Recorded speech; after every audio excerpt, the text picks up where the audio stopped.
This is for the nerds, this is for the brainiacs, this what we deserve. Go ahead and play it back, you ain't gonna touch me, you not gonna do nothing, you are not above me, I bet you wish you was me, I know it, I know. What is poppin', everybody, and welcome back to another special episode of the Only Friends podcast. Well, you know, I'm here with my only friends. We're a little shortchanged today. Well, we substituted people for dogs. We got the pups in the building. We're very down bad. It's Strat Chat Day, and our number one strategy guy, the tortoise, is nowhere to be found. What are we gonna do without the tort? I'm not sure that we can really go on. You want to just end the show now? I mean, you know, I think maybe we can find a little bit of a contribution. We do all play for a living, so there's probably something we can say about strategy. But Mr. Conservative himself is at the down bad Golden Nugget.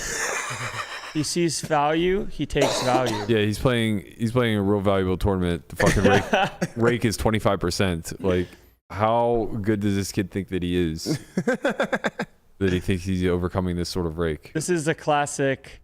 He's going to win the tournament. He's got to win it. He has to win it in order to break even. I mean, the man's just going to do it. That's what Tortoise does. We know what his ROI is in low stakes tournaments. And at 200, it's low stakes for live. You know, you guys realize Tortoise got second in the tournament yesterday. He did. He got second in the $30 rebuy, 7K. How much was that? I think he got probably like 1,600. Okay. 1,700. Okay. It better be over $1,000 or we're not talking about it anymore. Yeah, there needs to be a minimum threshold of money sure. won. Like, I feel like 1,600 is barely hitting that minimum. Like, I cashed for 1,600 yesterday and I wasn't even going to bring it up. Yeah, that's because you UFT'd the circuit again. I did. Back-to-back days. Yeah. All right, well, congrats, Berk. No. Nice job, Berk. No. Once again, I was chip leader down the stretch. You were. I was going coast to coast again. I got scammed. I lost ace king to ace king. And then I ran it all the way back up and was chip leader again. I came in 3 of 9, I think. 2 of 9. 2 of 9. 3 of 9, so close. Got like 9th. Got scammed the very first hand, lost a flip, and then yeah, he flopped a set on you. Yeah. I flopped the queen. That was no fun. That was no fun. That was pretty dirty. And I busted jacks to kings, as you should. What was that, the very next hand? No, the very next hand, I got queen 10 suited versus chip leaders open. I probably should just fold, but I defended. And defended small blind. Yeah, small blind. I decided to check raise the 9-7-3-1 heart board with queen 10 of hearts. And he just stuffed it in my face. Spicy. Spice. Sure. We just fuck you shoved. Uh-huh. Didn't feel good. No. Probably not the worst thing in the world. Yeah, him fuck you shoving was doing me a favor. I don't know what he's doing. Like, bro, just YOLO, man. Let you rocket it. Peel one off. Like, I get it if you have like jacks or 10s, but what do you do if you have 10s? All. Yeah. I got 9th anyway. Yep, that's about right. Somebody said Berkey mimicking Pat McAfee out here with the punts. I mean, I lost 3.5 blinds, guy. Like, relax. It's not that big of a deal, bro. I did lose 16 blinds with jacks, however. What are you gonna do? It's just life, man. Scammed. Lose. Scam. I got scammed. You just gotta rock, man. Just gotta keep rocking. The ace king versus ace king was a big pot. It was like a 40 big blind pot.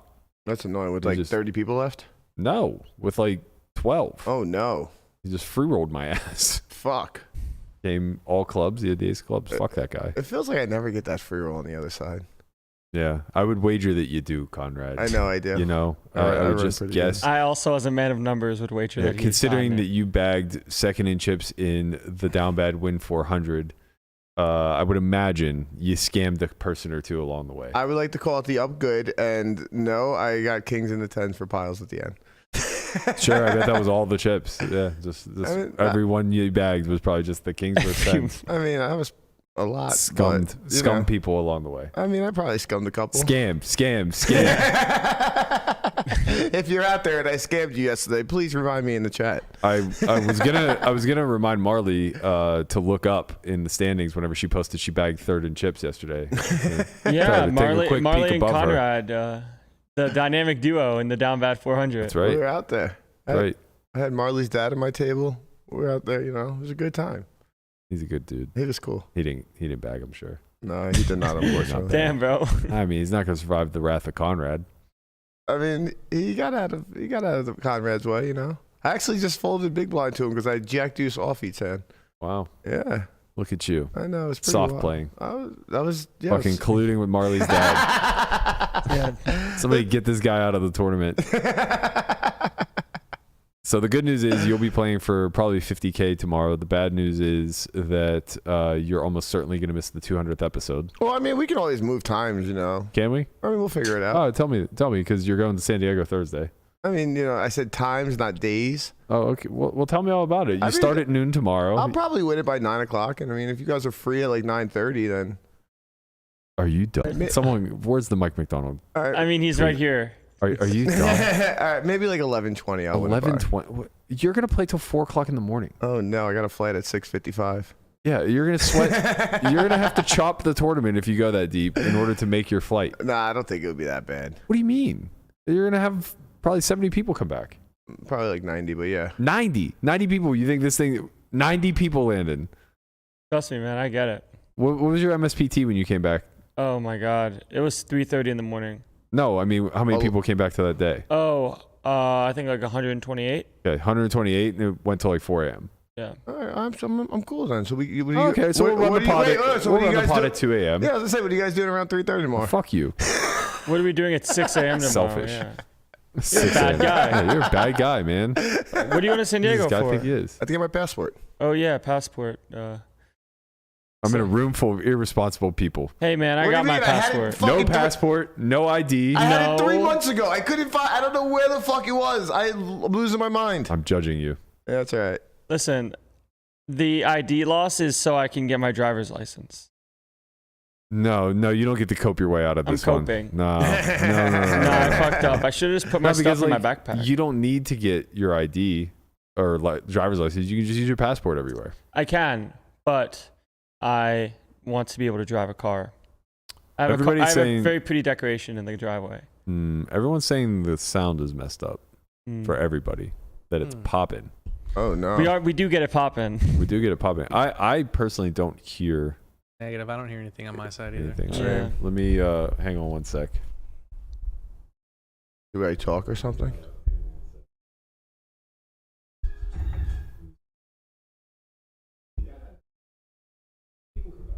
No. It doesn't sound bad. All right. I don't know what you guys are talking about. I just listened to it back. There's nothing popping. Yeah, you guys are lying to us. Why do you gotta gaslight us like that? You just really fucked us up. It's- Yeah, come on, man. They learned from Brian yesterday talking about the Ace King about how to gaslight correctly. They know that. Yeah. Goddamn. They know that they can gaslight. It's literally just stop the show. What a fish, man. What a fish. They got you. I fell for it. Fuck you, Craig M. I see you out there. You think I don't see you? No We more. see you. No more. I'm nobody who puts anything in the chat, if they don't have a sulfur white bulb next to them, I don't believe they have good intentions. I'm not listening to them.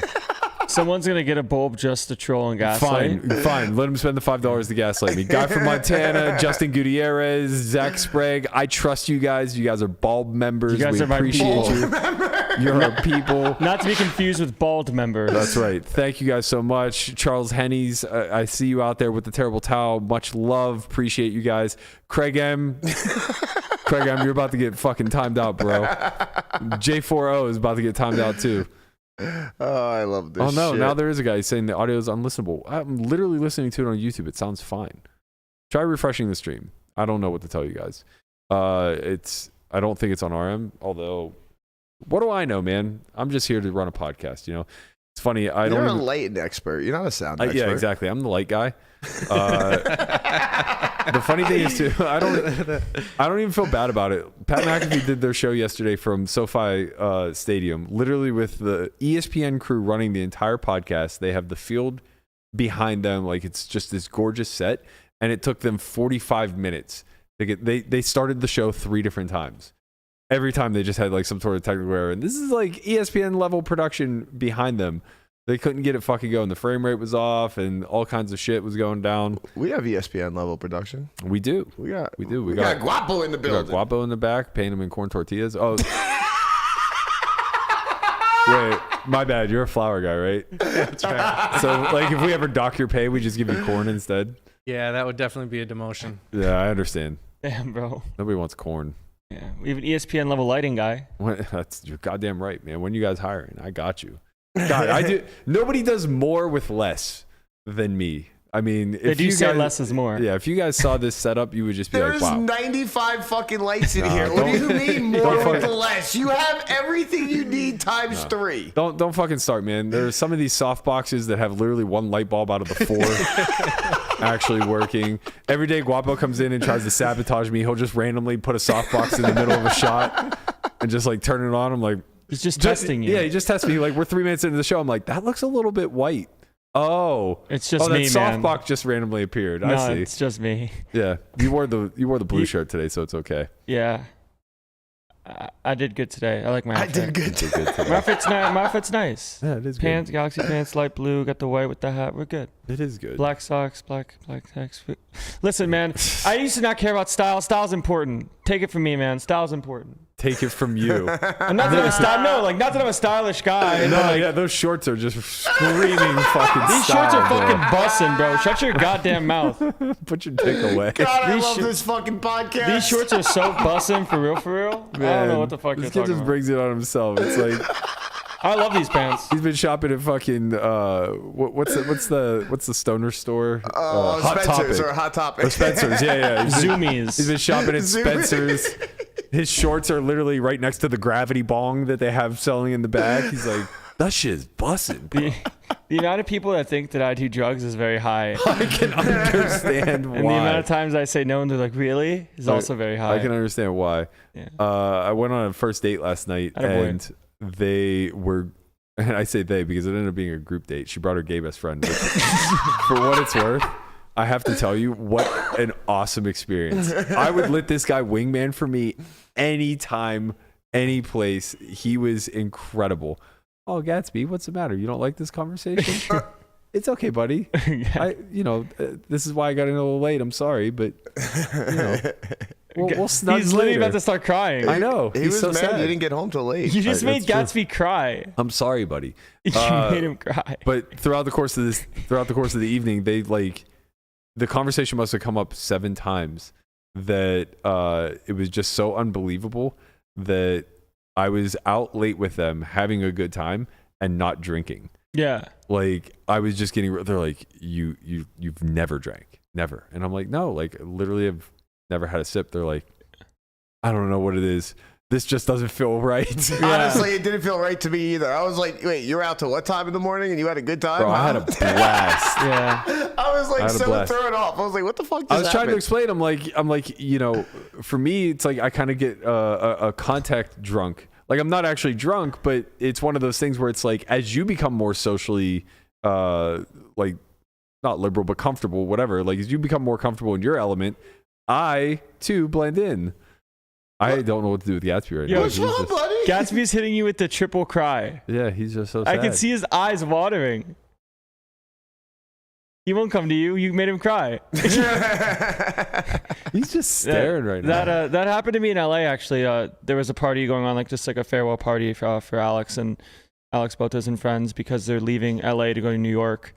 And I don't drink, but I got asked so many times, like, how are you like this without drinking? I'm like, I'm just happy to be here, man. Just genuinely having a good time.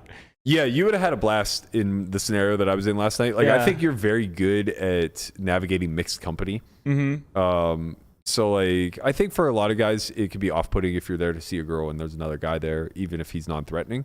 But like, I've seen you kind of work a room before. You're very, very good, maybe too good at engaging with the guys that like would otherwise maybe be in your way if you're trying to speak to a girl or something along those lines. Yeah. To a point where like sometimes the girl may become an afterthought for you. Yeah, I just kind of get lost in conversation sometimes. I just kind of take it wherever it goes. But no, it was fun. And it's not like I've always been like this, you know. I've never been like the social person, but finding poker helped me find myself, I think. Oh my god! Dude, What a bumper that's sticker! so That's cute. adorable. No, it's not supposed to be cute. It's supposed to be fucking real. God damn it, man! I say something real, and I get the corny On treatment. Berkey's Bumble, it says, "I have never drunk or done a drug." That is not what it says. That's not at all what it says. What is it? Neither of those things. What is it? What is it? What is it? What is it? No, I'm coming to do it again. Keep going till you get it right. Go ahead. No. First of all, that's not what any of that says. What is it? It was a joke about prompts on Hinge where you can like leave a voice It's memo. voice prompts, yeah. But that's not what's up there anymore. My Bumble, It's not there anymore. I think all my profiles just say the same thing, something along the lines of like former collegiate athlete from Pittsburgh Based. Wow. or something along those lines. The former collegiate athlete is a Well, you it's a want far stretch, you know. Just, Wow. I mean, it's real. What a shot, bro. you just want them to know that you hit the gym, man. Yeah. Instead of We go me gym. posting a picture of me shirtless holding a fish, I just say that I used to play college sports. I don't know. The shirtless fish is kind of strong too, though. It's not. I promise you. Might It's like be. one of the. Shirtless It's like fish. one of the number one stereotypical no-nos when Is it it? comes to like online dating. No shirtless fish, guys. Right. Unless you're Alec. Shout out to my man Alec. I know he's got a shirtless pickleball shirt. Is he shirtless fish? No, he for sure has a shirtless pickleball picture for sure. Like, Probably. for sure. For sure. Okay, he bro. balls. Yeah, see, look. This is what every dating profile ever looks like. Why do they look so strong? What do you mean? That looks like a nice You think fish. weak people fish? Weak people. You have to pull in the fish by being strong, yeah. Jason Momoa's on there. Well, he's not really looking. He's a fisherman. I love fishing. What's fun? So people in the chat are asking about the shit that went down on Hustler yesterday. I didn't watch, but I don't think anything really happened. I saw that Eric Person's tweets were removed, and that he and Dr. Batman did a podcast on Vertucci today. So I'm sure like any answers you're looking for, you can find there. It seems to be much ado about nothing. Eric just seemed like pretty hot about Dr. Batman making a joke at his expense. Mr. Dr. Batman. Mr. Dr. Batman, sorry. So yeah, I don't know what their dynamic is. I don't really pay very close attention to those two specifically. The last time I saw anything Dr. Batman related was whenever he rocketed off like $250,000 or whatever it was to Eric with Queens on Ace 10X 5 ways, bomb, call, turn 10, bomb, call, river, brick, bet, jam, call off Queens. So like that was entertaining. Yeah. And quite the torch. It was not great. I mean, Eric had the nuts. God bless him. He caught a hell of a punt. But like outside of, I think that was the last time that I even knew that he played on stream. I didn't realize he was even playing like Max Payne Monday or whatever the fuck. Yeah. Yeah, there was some. Eric went on like a tweet storm and then like, I'm not playing. I'm guessing by the fact that it's deleted and he did a podcast that something else, like there was some misinformation being spread. I just don't care, to be quite honest. I'm in the same boat. Man. I think Eric is the gatekeeper. Him and Keating are like the gatekeeper to stream games. They got the pitchforks out holding the gate. I trust whatever it is that he wants to do with regards to how he approaches stream games is going to be accepted by any and all venues because he throws a fucking party, man. Yeah. Guy's a good host, you know? He says, hey, come to my show. It's going to be a little loose action. There's going to be some gambling going on. A little bit of V-pipping, if you will. And, you know, we might just throw the quadruple straddle on for a round or 6. Or the entire stream. Yeah, the entire stream. You know, whatever. So it's like the man knows how to get it off. And he's clearly much more important than any other figure in these streams. So, you know, what he wants, he's going to get. Yeah. Who's going to say no? Whoever says no doesn't get invited to the game. Yeah, I mean, that does kind of suck, I guess. I've been in the high stakes community for a long time, and I've seen many good action players come and go. And they obviously they kind of get the run of show, regardless of if it's streamed or off stream. They kind of get to be the ones who dictate the lineups and, you know, all of the call it the additions to the game, whether it's a house game that's going to have party favors or a casino game that's going to have lax rules, whatever. The bells and whistles. If you will. It's everything, even the stakes. Like, Yeah, they just control it all. for sure, 100%. But what I will say is the games that I've seen last the longest are the ones where there is some respectful boundaries between the game runners and the VIPs. By longest, you mean week after week, or just that specific day? No, longevity. Longevity, like week over week, year over year. So I mean, here's the thing: like when you start playing nosebleeds, guys like Eric know their worth. And the thing is, like, I don't even know that Eric's necessarily losing in the lineups that he creates, but he knows his worth as far as like a facilitator goes, a guy who moves money around the table, and a guy who's like capable of going off. This is what I built my career off of, right? It was like there was a lot of criticism as far as like from the watchful eye of saying Berkey sucks, and it's like, well, you don't understand. You're comparing me to like what a GTO bot would do in this situation, and I understand that the value that I bring to a seat is facilitating the movement of money. Right. So if that means me giving a little bit too much loose action in a spot where I'm probably not giving up that much to do so, you just fucking do it. Yeah, I mean, you're an action gambler, but you're not giving Andy infinite action gambling. Right. Yeah, you don't do it to Andy, but you do to the people that matter. But the whole point that I'm getting at is that it does become a slippery slope whenever guys like Eric, Keating, whoever's kind of like in control of these games now, just have complete Full reign. Like unrelegated power. Go on. Well, I mean, they just control the environment. Like, if you think about this, like, this isn't just high stakes. Like, this is every home game that's like 2-5 and bigger, like around America. Well, it also just, I think it's important to separate the game runner from the game itself to a large degree, because the incentives don't disalign. And if like you are a game runner within the game, there's too much room for selfishness, right? Yeah. So if Keating and Eric take on the responsibility of both being VIPs and the game runner, what ultimately ends up happening is they get overwhelmed. So that in and of itself can harm the longevity of the game, right? Like they could just get bored or overwhelmed and not want to create lineups anymore. But number two, they run the risk, like it's not like they're the only two VIPs and people who need to be catered to, right? So they start to create this hierarchy where they have too much of a power dynamic over other VIPs who could otherwise walk away and just go create their own environment where they're the kingpin. So you're saying it's like there's checks and balances, but there's no balances. Right. That's why I think like it's very important to have like respectful boundaries between a game runner and VIPs. Like I think JRB was really fantastic at this, where he didn't quote unquote let the inmates run the asylum.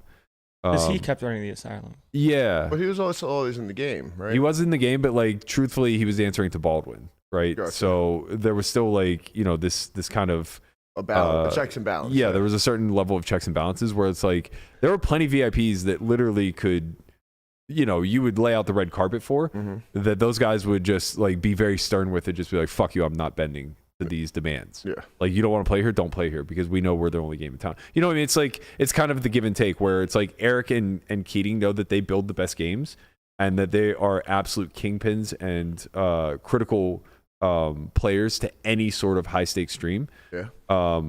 And on the other side, it's like, well, there isn't just one place that they have an outlet for that, right? They have multiple to choose from. So there isn't really any leverage from Hustler or Live at the Bike or PokerGo or anybody like that. Like they can just say, fuck you, we'll start our own if they want to, right? But back when JRB was running the game in Ivy's room, it was the only game in town. It was literally, if you were in Vegas, you were not going to find comparable stakes anywhere.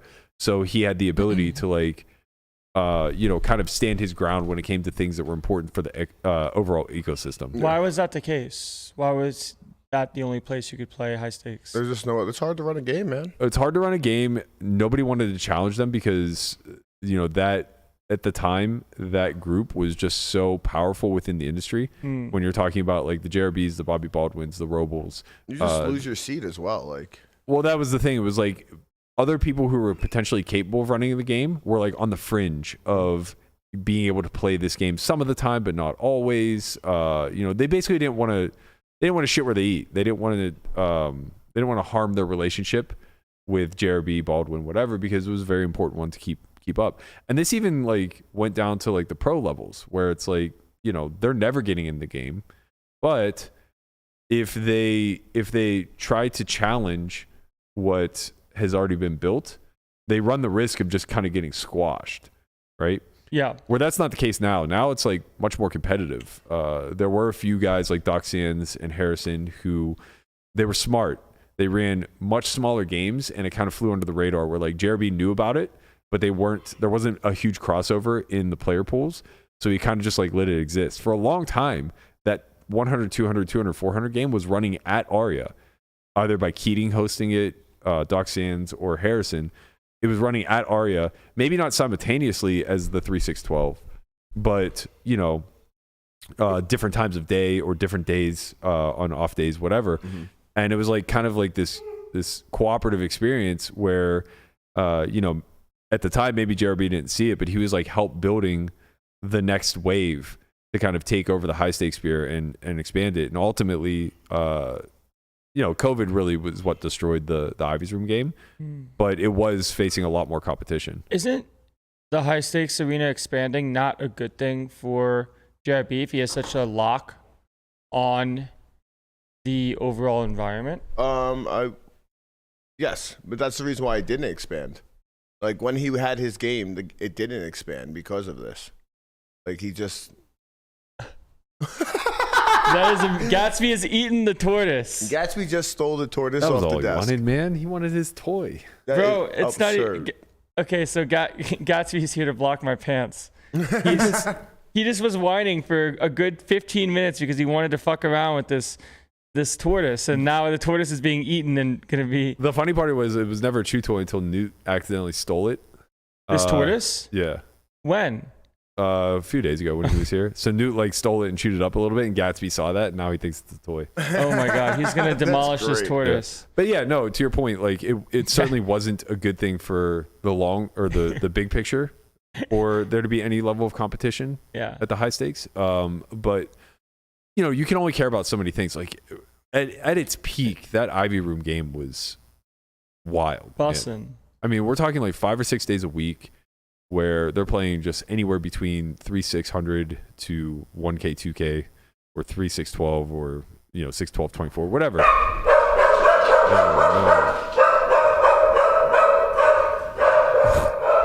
no. What is happening right now? We're under attack.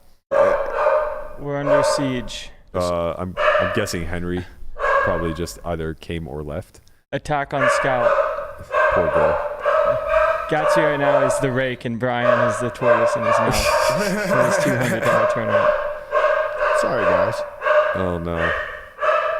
I don't know why Guapo went down there. He went to go survey the situation. So now it's just but you. it would have been so much better so for me to go. This is what happens when you try to sell the house. Yeah, that's true. Bad omen. Bad omen. Guapo, please come back. If you switch off of me, I can go get the dog. No, he's done it. He's done it. He's done it. The man's done the job. Okay. Yeah. And I guess in the same sense, you can only control so much if you're JRB anyways before it goes, like more things start happening, right? Yeah, I mean, to some degree. The thing is that, again, when it's all said and done, people are going to understand their worth to the environment. So like as individuals, there was a ton of times where like guys were just losing because they're bad players, but they would like blame the lineup that JRB put together or the fact that they weren't getting enough, reasonable plays or whatever. Like a million different small things that probably had very little to do with their win-loss rate, right? And then what ends up happening is they are like, well, they're like, well, I'm losing, and I'm losing in this game. Huh? I am. It's downstairs. I mean, I definitely am not. I parked on the street, but whatever. They'll blame a lot of those things, and then like maybe Keating pops up a 200, 400 game where he's like, oh, I have all these wells in town from New York. Like, you've never played with them before, but they're really soft, yada, yada, yada. And they're like, okay, let me go play that. And then they win. Right. And all of a sudden they become a customer to Keating. This reminds me of when Daniel put out that thread or like bullet point list before threads became mainstream about things that are quote unquote good bad for a poker game. You remember that? When it was like winning player is bad for the game. Vaguely. There was like he made a whole bullet list of things where it's like, now if you can check off some of these things for the private game, you are now more valuable to the environment. Yeah. Where if you are sociable, you can bring people that are action. Yep. You're a losing player. Like that just makes you good for the game as a whole. Yeah. So now if you can check off a lot of those boxes, you're always going to get a seat and you're always going to be able to be in the mix, so to speak, until that might change because we know of like the inner workings between pros and action players sometimes in order to either get seats themselves or just do some coaching for profit or whatever you want to call it. I mean, it's harder than ever, I think, for people who are competent to get into the games because what's happening is, and this will kind of lead us into our conversation today, but recreationals are getting competitive, Like they want to be better and win.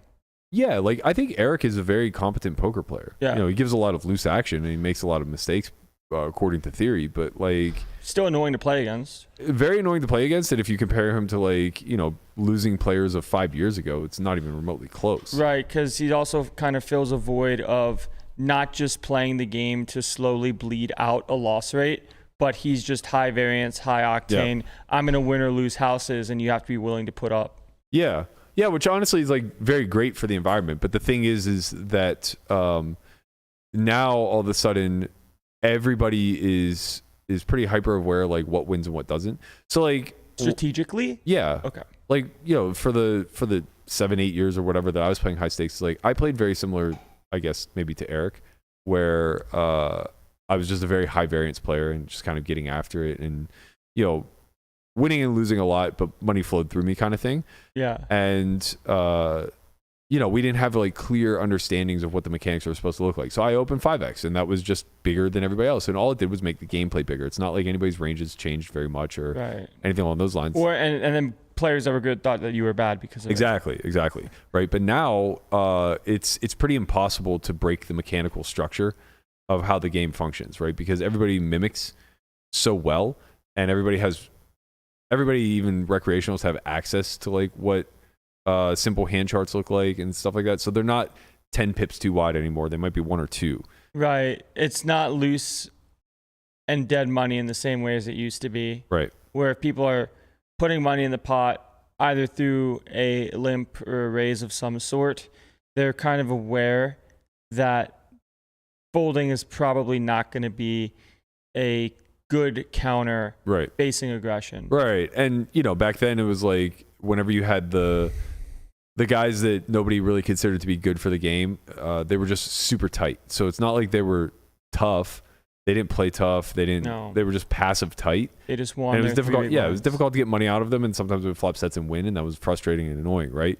But the landscape now is such that when you look at a guy like Stanley Tang, or why are you so amazed that he's shredding this? He ripped the foot off. Yeah, he's shredding it. It's a piece of plastic. I thought it'd be a lot more strong. When you look at guys like Stanley Tang or Wesley, that by all accounts, if you're a top level professional, these guys are quote unquote wrecks. Mm-hmm. To the actual player pools that they're playing in, they're good. They are. They're very good. They're like tough. They're not giving anything up. No. So they could even be losing players in the environment, but it's not so obvious as to how they're losing that it really matters to the people who are there that are willing to kind of mix it up and gamble like Eric. Right. Or they do something that's losing in the sense of pick a candidate to bluff that shouldn't, and it's just harder to play against naturally when you're facing high 5-figure bets on the river with a combo that shouldn't, but now you're forced to bluff catch. Yeah. So losing plays. I mean, that's always been the case, but what I'm more so speaking to is now everything looks like you're a professional.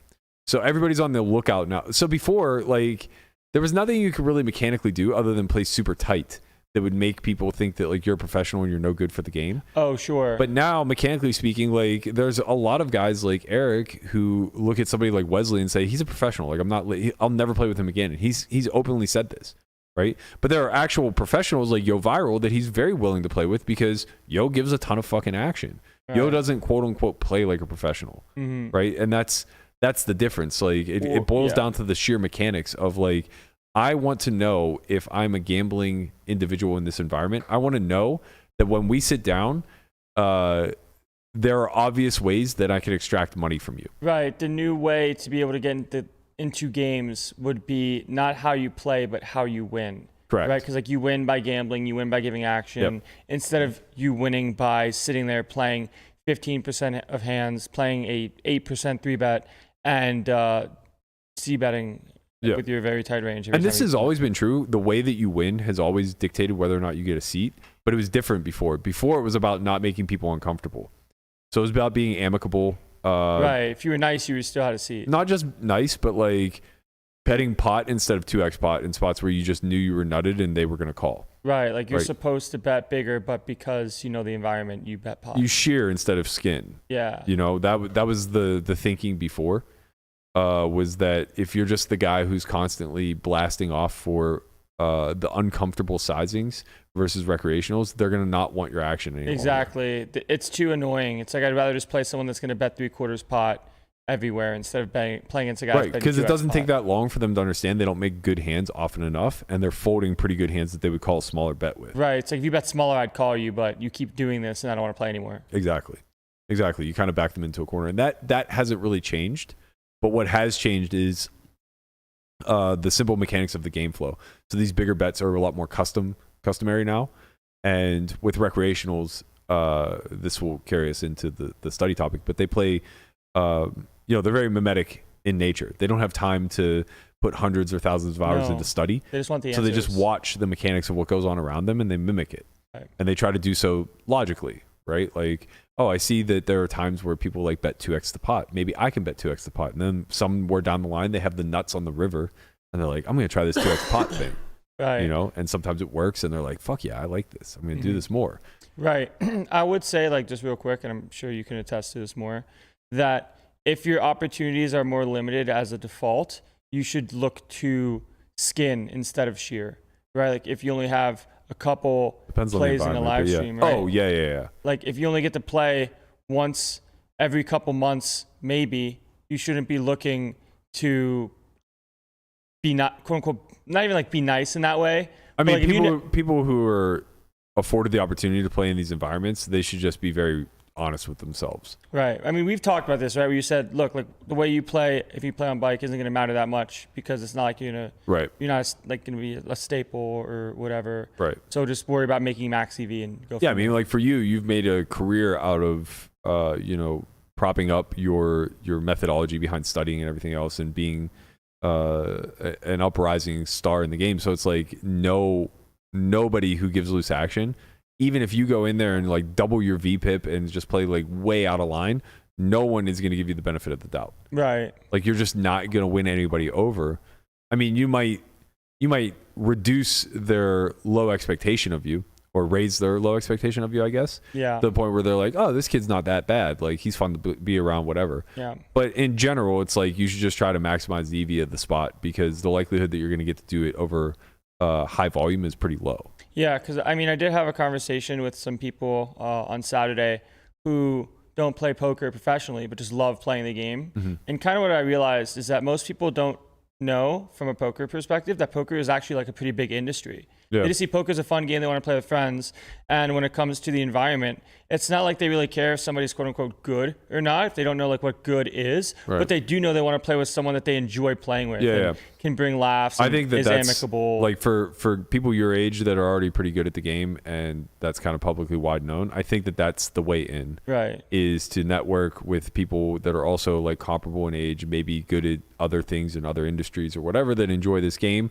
And, maybe you're not able to just get to play a super rec heavy 200, 400 game, but it's quite feasible that you'll get to play hundreds of pretty rec heavy 25, 50 games if you're just, a good dude to be around. Right. And it's you like, are. Oh, you're cool, you're chill, you're nice, and you have a fun, you're a good time. So yeah, let's just play. Yeah. And honestly too, when it comes from the sense of if somebody knows that someone's a quote unquote pro, even in that instance, they kind of also look for subtle coaching after hands as well. Sure. Where it's also kind of a value back. sense. Where it's like, oh, okay, what should I have done here? It's like, well, okay, here's an answer for you. And that's also still valuable as well, where you don't necessarily have to go so hard into like the niche details of suit lording and combinatorics, where you can just say, oh, I think I like check folding. Yeah, I think that's pretty important. And that's going to kind of carry me into today's topic of conversation. So I wanted to talk about studying in this game and, basically how to get over some of the major pain points, as I imagine a lot of our viewers go through this. And I think all of us at different points in time have probably struggled with this a bit ourselves.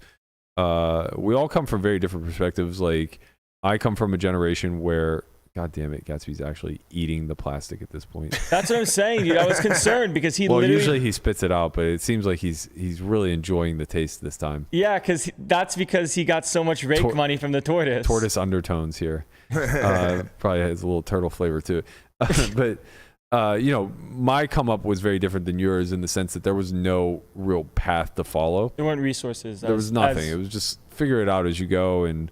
kind of determine what's best, where for you can kind of follow those who have already done it. Did you have the Jonda book at the time? No, God, no. That came out 2015 or 16? It's the applications of No Limit Hold'em? Yeah, I think 2015 it came out. Yeah. So no, the answer I was 12 years into my career at that point. Oh, shit. I mean, that came out right before Pio came out.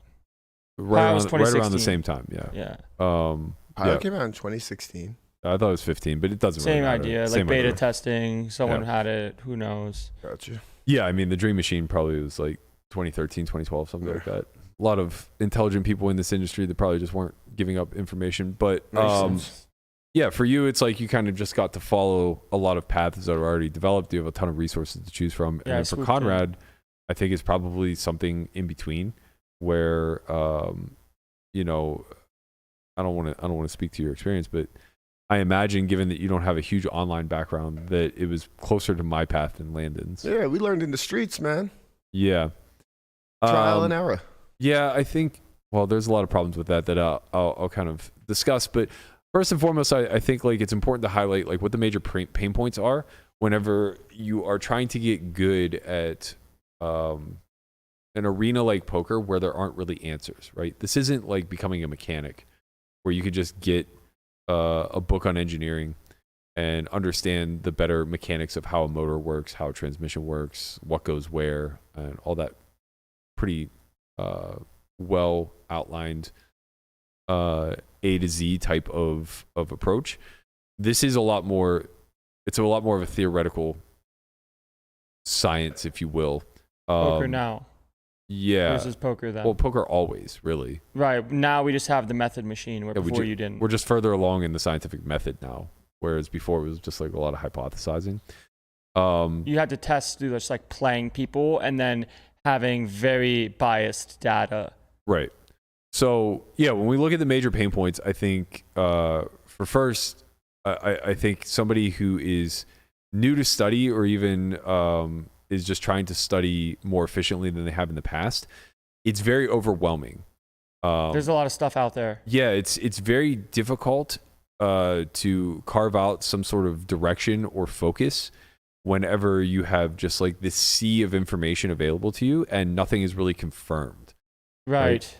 We have like good suspicions as to what makes sense, but there's nobody out there writing the book of like, okay, these principles are all absolutely true. Next layer, these mechanics are all absolutely true. Next layer, these heuristics, minor details. Yeah, that's as good as we've gotten. Is like we have general heuristics, I think, that are mostly true, but can easily not be. Right, and it happens a lot where like yesterday I played a hand where I had bluff caught a turn where I know that the ace being a side card for a bluff catcher is normally good. But in this specific instance, it was bad and you want to use a lower card because more of the bluffs came from ace high. So heuristically speaking, you could say that you want your bluff catchers to unblock their bluffs, and those are going to be different in every different situation based off of stack depth, SPR, and what's supposed to put in bluffs in the first place. So having a general heuristic is going to help in the sense of not losing that much EV, but sometimes you might bluff catch with a pure fold just thinking that it's correct based off of something that you've heard before. Yeah. like another good example, so to speak, would be on 4-liner boards. If you raise, most of the time your raise size is going to be very small because it's very easy for both people to have the 1-liner to a straight. But on 4 flushes, you actually raise bigger and polarize because if you're raising and reopening the action, you're repping nuts or nothing. But it's very easy to say, oh, there's 4 of the same thing, I'm going to raise small here. I did that yesterday. I made a mistake. I think that's I think the common underpinning to that is that generally speaking, most people are studying with the goal of determining how to execute rather than why a certain heuristic exists, right, or why we want to execute in a specific way. So I think what ends up happening is they take an otherwise boundless game, right? Like the vastness of this game is so large that we really can't ever reach the boundaries of it. It's like a book with infinite pages. Very, very close. So rather than understanding that it's a boundless game and now trying to kind of rein in concepts that are fluid in nature and just guidance, right? Because if you understand that it's boundless, you understand that nothing can be applied rigidly, number one. And number two, even if you do apply things rigidly, the mistakes that come off of that will only matter in reflection to the counter strategy that's employed. Right. We as individuals love to kind of make things make sense in a way that we can understand more things easily, right? So if we have the infinite page book, but we have little wrapping, like bows, and we try to like put little bows around the things that we think make sense, where in reality there's a lot of extra pages and a lot of nuanced spots where that goes out the window once you start trying to wrap everything up together. Yeah, I mean, to take that analogy a little bit further, what it is if I don't want to say infinite because the game isn't actually infinite. It is finite, but it's just so large that it's close enough. It's effectively infinite to us. But when something is that vast, anything that you concretely say is true is almost certain to be contradicted at some point, just simply due to sheer volume. Yeah, and honestly, sometimes it's not even contradicted, but it's with a yes and, right? Where you can have a spot where you have a combo that almost bets the turn always, but your specific hand mixes in some checks. So if you say, oh, this always does something from a theoretical sense, you kind of get slipped up, but at the end of the day, it's not that important, and you can just kind of simplify it to make it make sense. Yeah, it's much like life. Anything that is effectively infinite will always have, will never reduce down to an always or never. Right. There will always be exceptions to the rules. There's always a gradient. Well, it has to be, right? You can never actually approach 0 or 1 because the fact that it's infinite, right? So as long as that's the case, then there will always be some exception that challenges the thing that you've created to be law or rule. Right. And that's why we are still exploring the universe and the brain and the oceans and things of that nature. It's like we basically go through this methodology of just starting to make pretty educated assumptions, testing them to the best of our degree or the best of our ability, and then saying we have a high degree of confidence in this certain response or result. Right. And poker is very much the same. What I want to double down on then is another big pain point, I think, when it comes to studying this game is people go with the intention of learning a tactic over a strategy. So Go on. I think the vast majority of the community, whenever they seek out guidance or study or put in any sort of like relative effort to better learn what's going on around them, they're trying to look for tactics. So the majority of the messages I get are, where can I find a video on making better river decisions? Oh, or like turn sizes. Yeah. They just try to find a way to make things easy. Right. Or how can I better deal with overbets? Oh, right. And it's like, these are all tactics. Yeah, it's like, the game does not reduce down to these tactics. Yeah. These are simply mechanics that are a byproduct of a strategy that's taking place both in isolation to the spot that you're talking about, but then also at a general global level for all of these spots in coexistence with one another. Right. Like it's helpful, but sometimes it's not the answer. When you look at a game like chess, there are literally books that are like tactic books where you're supposed to try to find the tactic within it. Mm-hmm. But finding the tactic within it isn't the same as knowing the heuristic as to why the tactic works. Right. So now in poker, if you just load up like a GTO trainer and you look at a spot that's only overbet or check, right? And you look at it and you look at your combo and think, okay, I can see overbetting sometimes, I can see checking sometimes. And then you click a button, you're not really learning anything unless you know why the overbet makes sense. And that makes poker so much more difficult because in chess there is a tactical book, right? In poker, there's just a ton of contradictory tactical information available on the market that can make somebody's head spin. And again, it's not even that it's all wrong, because the fact of the matter is, number one, most of these tactics haven't been properly questioned and tested. But number two, if we're dealing with a near infinite game, then every single tactic that you come across at some point in time is probably valuable or worth something. Right. And also in a game that's like the difference of chess and poker is when there's a tactic, there's a very clear best move, right? It's like, this is good and it's the ultimate move you can make. Right. In poker, some things are mixed, right? So well, in also that case, just like, it's one of those things where it's like, well, the best move depends on the response that it generates. Right. And if you don't have any idea of what that response is, and in most cases, that's what makes poker what it is, you don't know someone's exact strategy and how they're reacting to certain bet sizes, you're never going to have with the utmost confidence the ability to make the perfect move. Correct. And sometimes you're going to get lucky where you've overbet and they call with a hand that shouldn't because they had some sort of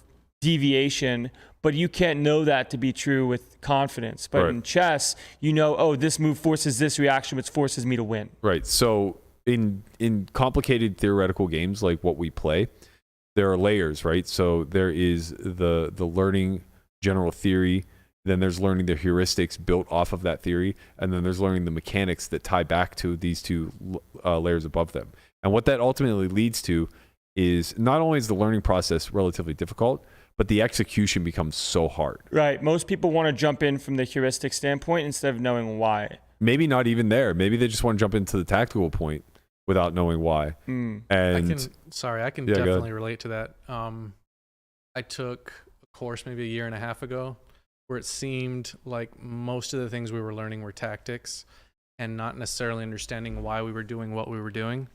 And to be fair, my win rate increased and I started playing better, but I kind of feel like I'm getting to solutions in a math problem and I can't really show my work. So I'm just doing things to do them, but I really couldn't tell you why. Right. It's a good hack because it works for some period of time in like any pool that's susceptible to these tactical approaches.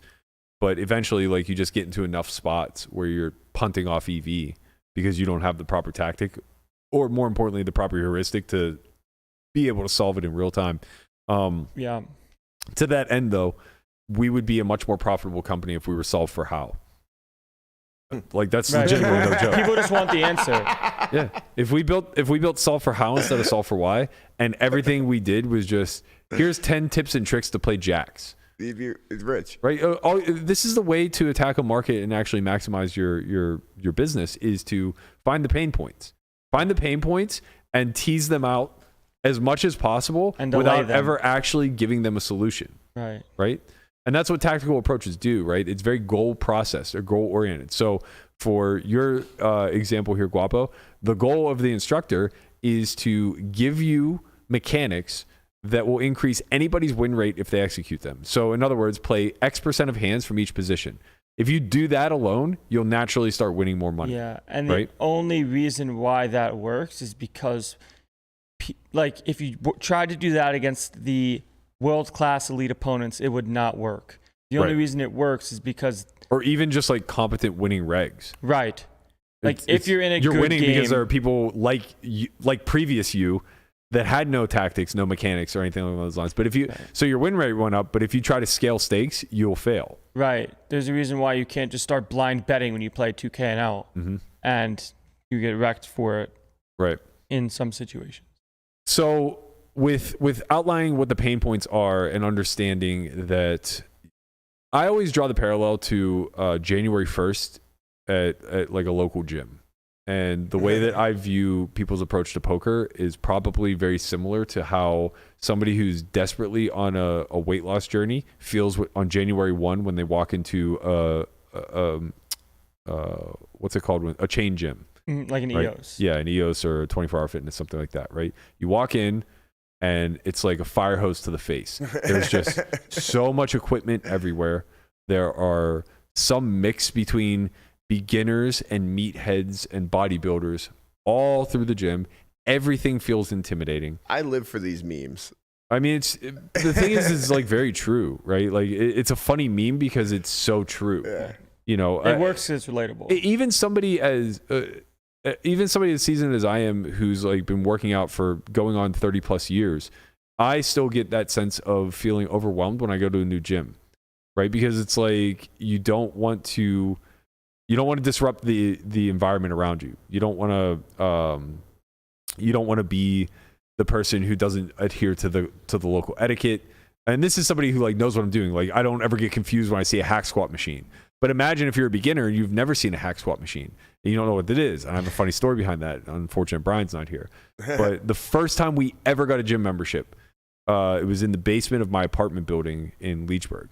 And we were 14 at the time. It was like $5 a month for students. We went down there. It was owned by this guy, Art Wiggum, greatest man on earth. Like he's fucking Chuck Norris as far as I'm concerned. R.I.P. Art. He was like 5'5", was a kickboxing black belt, had done a stint in the army, had a porn star mustache and a full-blown mullet. I mean, just like... It's got Joe Dirt vibes. Yes. He was my cousin. This guy was the guy, man. But he was like 220 of brick shithouse. Like he looked like fucking Liver King. And he was like jacked. It's so jacked. Oh, No, he so looked like shredded. Liver King, but wasn't jacked. no, it's like the parallel, like short, stocky, just like. Literally, I mean, not that level of leanness, but like not far off. Was he natty though? He was, for sure. He didn't have like the... So was the Liver King. He didn't have the definition. Wow. So we go down there, and day one, you know, we don't know what the fuck we're doing, obviously. So every day is chest, calves, and bicep day, basically. Wow, you did calves? That's strong. Well, calves is what we use the machines for because we didn't have machines anywhere else that we were lifting, right? Otherwise, you just have a bench and a barbell, and you just do what you can. So we go down there, we see a hack squat machine. We don't know what it is. And Lamanna goes, oh, we have one of these in the high school for the football team because he played JV football at the time. He's like, I've seen people do this before, and he shows me. No, So this is gonna be bad. He jumps on the hack squat machine. We throw some plates on the side. He's like, this is for calves. I'm like, oh, okay, cool. No. So we jump on the hack squat machine. He lays down face first into the hack squat machine, ass backwards, pulls the handles behind his head, and then starts repping out calf raises like he's humping the fucking machine. And Art, in his military style with his hands behind his back, kind of marches over in his combat boots, like heel to toe, and goes, Boy. well, Yeah. that's one way to do it. Like, what the fuck going on right now? And I look at him, I'm like, what are we supposed to do? And he gets on and actually demonstrates like what a hack squat is. And it's like, oh, of course. But now we look around and it's like, we don't know what the fuck we're doing. And obviously he knew, and then he took you under his wing. Yeah, I mean, we were literally his only two customers at the time. Like we're the first two to ever sign up. He's just, you know, a retired military guy who's happy to kind of lead the way for the next generation. He's teaching the wisdom. But imagine that this was a 24-hour fitness. People just would have filmed us and put us on TikTok. It's true. Yeah. Do you, You know. think that most people like walking into the gym like newbies think there's like gym etiquette and stuff like that? Like, is that something like? I feel like it has to be trained over time, like through somebody else. I think you could probably feel like when you are doing something that's like kind of against the unwritten rules, I guess. But like, no, when it comes to putting weights away, Yeah, like- no fucking way. Yeah, like man. that. Putting weights No away way. is like the simplest form of it, and it's just Yeah. like this feels like most people aren't going to do Yeah, it. no way, because like people who are longtime trainers or longtime people who have been lifting don't put their fucking weights away. Yeah. So it's like, you know, they're already setting a bad example. And like when it comes to wiping down equipment and all these small etiquette things, like no way. Yeah. They definitely don't get it. They probably stare a lot out of confusion because they don't know what's going on and they're trying to watch, again, the mimicry, right? Mm-hmm. So they're trying to tactically get better by observing their environment. Yeah. And, you know, if they're staring at girls, it comes off creepy. If they're staring at dudes, again, it still comes off kind of like creepy. People don't understand that they're just noobs and like they're beginning their journey and definitely need their hand held. Yeah. So like guidance is so important. And if you're lucky enough at that entry stage to be able to find a guide who's willing to teach you the heuristics and the underlying theory behind why it is what you're doing, you will land on results. And that's the sheer definition of process-oriented approach, right? Yeah. So That whether and showing up every day. the consistency obviously matters, but putting time in is like a natural, right? Mm-hmm. But whether you're talking about studying a game like poker, or you're talking about training your physicality in bodybuilding or something of that nature, if you have no underlying motivating factor outside of a final product, you're going to fail, because both the body and poker are too complex to just take a hammer to nail approach of, okay, I'm going to observe other people around me who are competent at this thing, and I'm going to mimic them until I too have success. Right. And I guess the difference between something like bodybuilding and something like poker is, in poker, you can, for the most part, it's not going to apply to you, but sometimes there are some generational talents where they do just get lucky and they're the survivors, where they just show up, play, have some innate talent, right? But from all intents and purposes, well, it's less that's and not less. the case. It's less and less as we learn more and more. Like Right. that's more true when the game was younger. Right. Right. And you'll see that in bodybuilding too. Like if you go back to like the 60s. Someone with sick genetics. Yeah, there are people with sick genetics who just like picked up heavy things and got fucking shredded Right. beyond comprehension, right?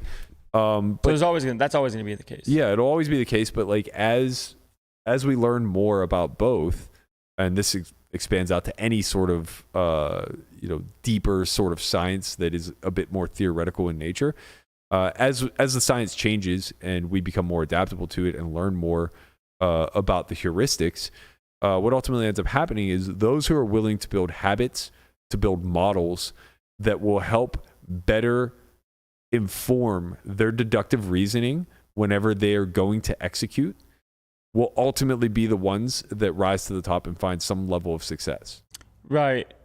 And this applies across the board. I don't care if you're talking about sports, bodybuilding, health, fitness, nutrition, poker, race car drive. It doesn't matter. Right. It's all the same. Yeah. When you have someone that can either like help you optimize and you follow a process regardless of whatever the goal is, and sure, you can have like little mini goals along the way, but with extra knowledge, it's going to fast track a lot faster. Yep. Like I don't get to where I am as fast as I am without the help of Steven, Jeremiah, you, Nick, Chewy, right?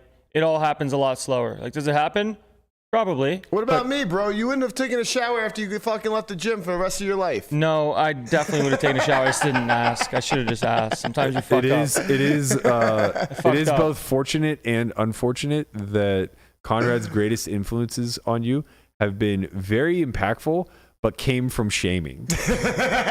Listen, man. Probably true. Like I'm not good at the presenting, but he's improved your overall hygiene 1,000-fold. Unfortunately, his methodology is like very mean. I'm not good at the methodology, but I mean well. Like I mean well. I mean, your hair's shorter now, but like, when was the last time you had any hair in the shower drain? Years ago, right? Not a long. Yeah. Yeah. That's just because I don't have hair anymore. Right, but it also just like never happened again. But it's unfortunate because it was because he shamed you, and that's unfair. He could just ask fucking nicely. Yeah.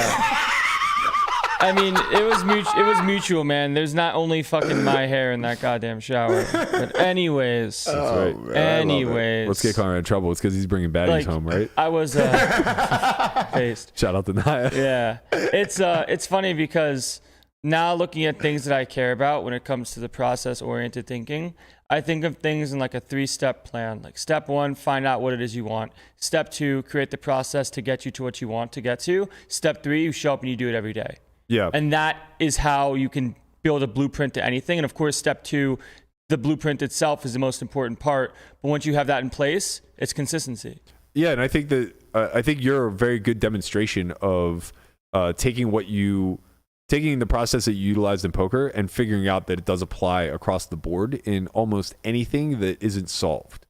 And most things in life just aren't solved.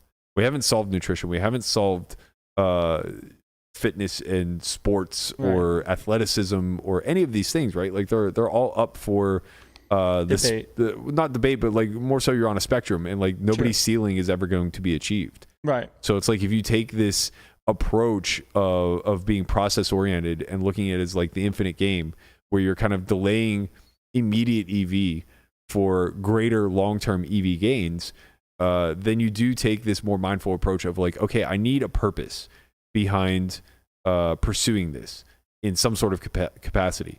And from that purpose, I'll then derive heuristics that have a strong why center to them that I can always default back to.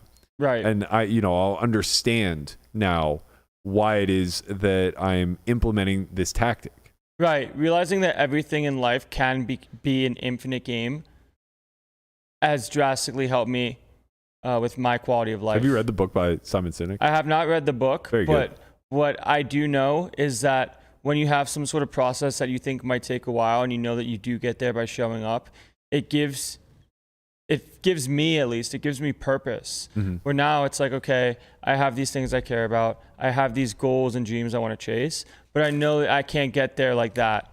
And I know that even if I can, there's the result of the goal is not going to give me the fulfillment that I want. Right. Where the fulfillment is in the process and the journey and showing up and learning and trying and failing and also having some successes along the way that make you look back and be like, wow, this was worth it.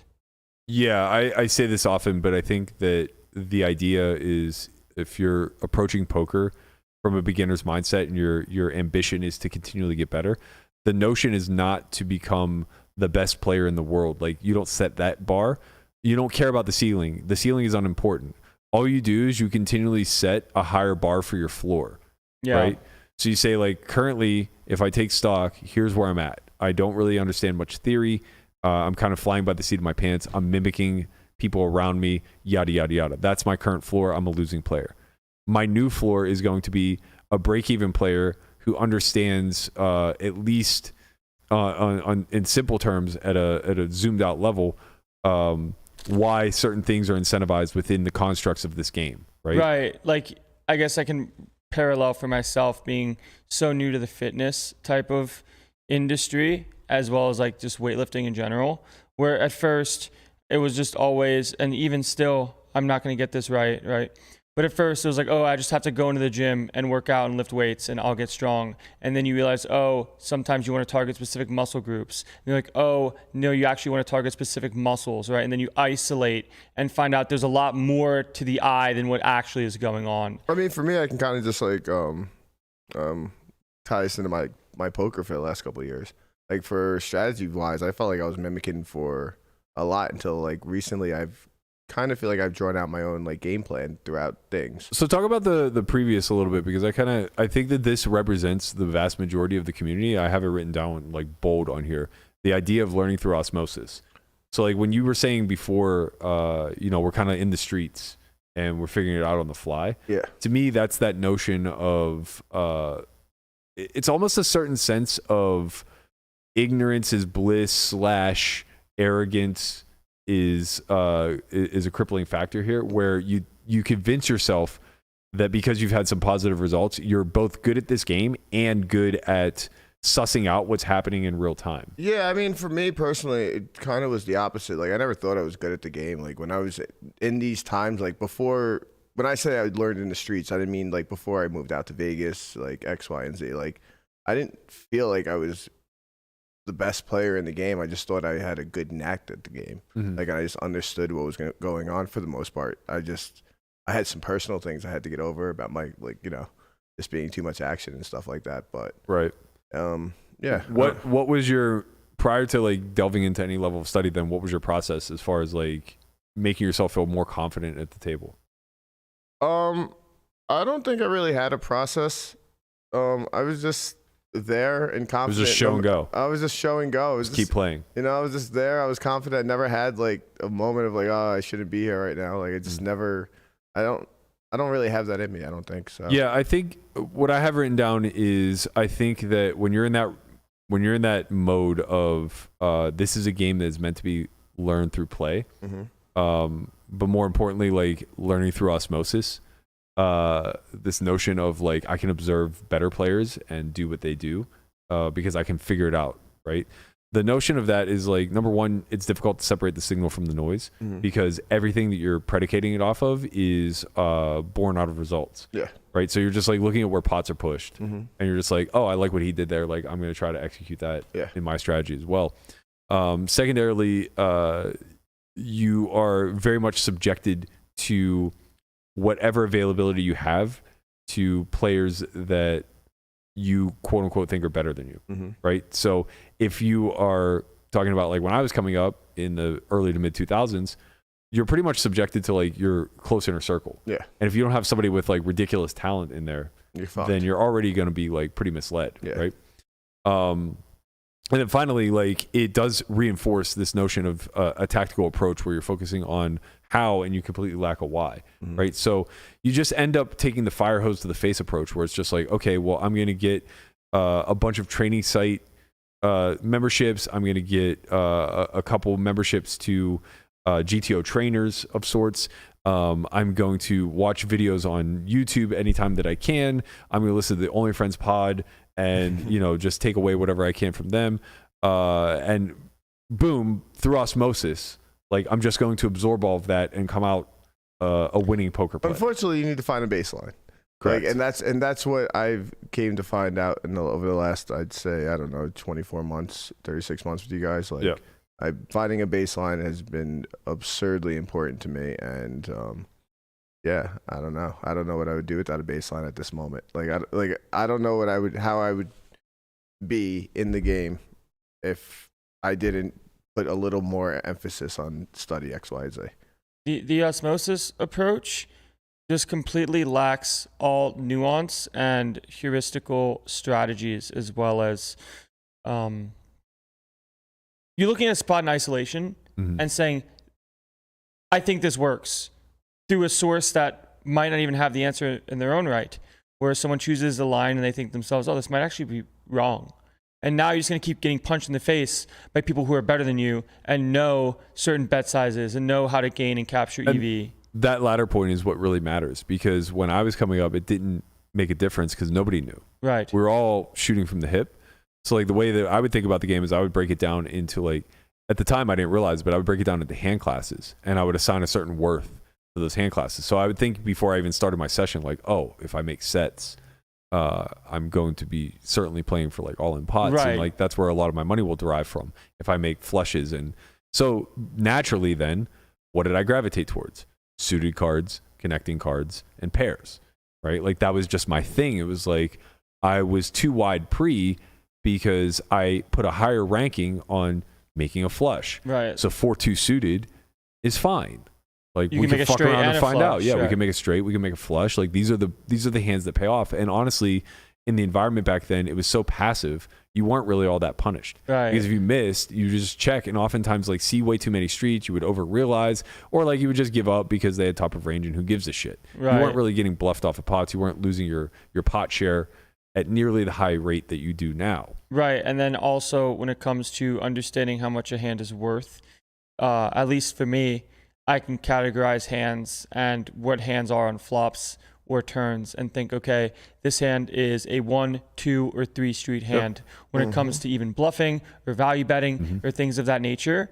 Where before, when I first, like prior to studying, prior to knowledge, playing quarter or 25 cent, 50 cent, $20 buy-ins in my dorm room with the homies, well, I would play so passively where I'd check a lot of ace-X on flops and turns and I would kind of be sneaky.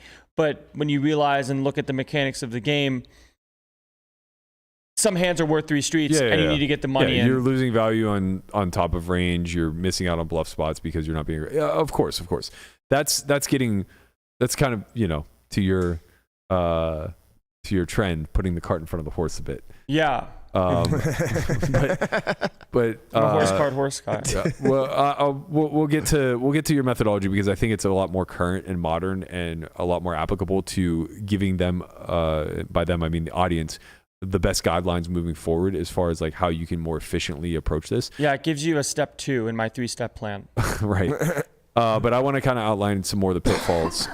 So I think Conrad's approach of like just get in the streets and kind of learn through osmosis, I think that represents the vast majority of the community, and I think it signifies the majority of the pain points.